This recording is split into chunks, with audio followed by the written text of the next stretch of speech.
ఈ రోజు కాకపోతే రేపైనా ఈ ముఖ్యమంత్రి పదవి పోయాక జైల్లో వచ్చేది నువ్వు, కానీ జైల్లో వచ్చేది నేను, జైల్లో వచ్చేది నేను, జైల్లో వచ్చేది నువ్వు. నీకు మాకు 10 రాళ్ళు అడుగుతున్నా. 200 నుంచి 2000 పెన్షన్ ఇచ్చింది చంద్రబాబు గారు. ఈ 3000 స్థానం చెప్పి 5 ఏళ్లకు పిలిచాడు. 5 ఏళ్లకు పిలిచాడు. చంద్రన్న పేరు ఏంటో తెలియదు. ఈ జనం అధోగతి పాలయ్యారు. రాష్ట్రమంతా తిరోగమనంలో పయనిస్తుంది. కారు కోతల ముఖ్యమంత్రి అని ఎవడన్నా ఉంటే చరిత్రలో జగన్ మిగిలిపోతారని చెప్పి కూడా ఈ సందర్భంగా తెలియజేస్తా ఉన్నా.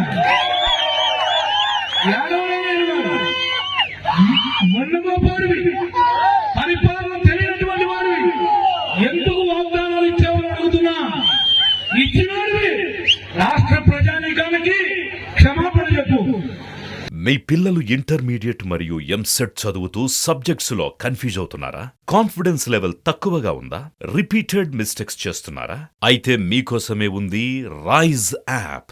1 lakh question bank, performance analysis, online classes by experts, ఇంకా మరెన్నో ఫీచర్స్ తో మీ ముందుకొచ్చింది Rise. Rise, the perfect guide. Description లో ఉన్న లింకును ఉపయోగించి సబ్స్క్రైబ్ అవ్వండి. తెలియక మాట్లాడే బుద్ధి తప్పైపోయింది.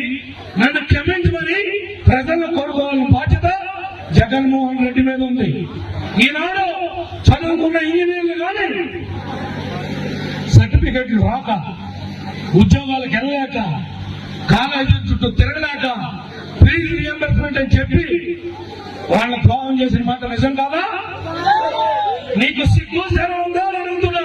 ఈ రోజు కాకపోతే రేపైనా ఈ ముఖ్యమంత్రి పదవి పోయాక జైల్లో వచ్చేది నువ్వు, కానీ జైల్లో వచ్చేది నేను, జైల్లో వచ్చేది నేను, జైల్లో వచ్చేది నువ్వు. నీకు మాకు 10 రాళ్ళు అడుగుతున్నా. 200 నుంచి 2000 పెన్షన్ ఇచ్చింది చంద్రబాబు గారు. ఈ 3000 స్థానం చెప్పి 5 ఏళ్లకు పిలిచాడు. 5 ఏళ్లకు పిలిచాడు. చంద్రన్న పేరు ఏంటో తెలియదు. ఈ జనం అధోగతి పాలయ్యారు. రాష్ట్రమంతా తిరోగమనంలో పయనిస్తుంది. కారు కోతల ముఖ్యమంత్రి అని ఎవడన్నా ఉంటే చరిత్రలో జగన్ మిగిలిపోతారని చెప్పి కూడా ఈ సందర్భంగా తెలియజేస్తా ఉన్నా. మొన్నమోపాడివి, పరిపాలన తెలియనటువంటి వాడివి, ఎందుకు వాగ్దానాలు ఇచ్చేవారు అడుగుతున్నా. ఇచ్చినోడివి రాష్ట్ర ప్రజానీకానికి క్షమాపణ చెప్పు. తెలియక మాట్లాడే బుద్ధి తప్పైపోయింది.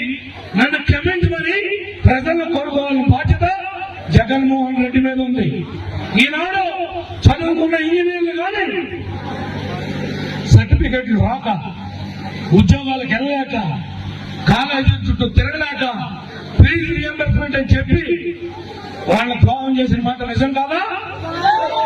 నీకు సిగ్గు శరం